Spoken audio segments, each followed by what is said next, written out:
A light magnitude 3.0 earthquake hit 47 kilometers, 29 miles, away from Kyaukse, Mandalay region, Myanmar, in the late afternoon of Monday, July 14, 2025 at 6:02 p.m. local time, GMT plus 6:30. The depth of the quake could not be determined, but is assumed to be shallow. The quake was not felt, or at least not reported so. First to report, Raspberry shake after 11 minutes.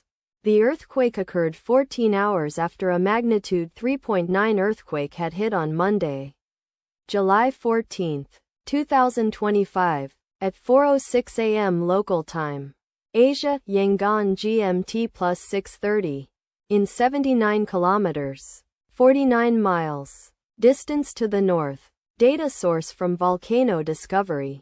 Did you feel it? Let us pray. May the earthquake that occurred not affect our brothers and sisters there. May the earthquake not happen again.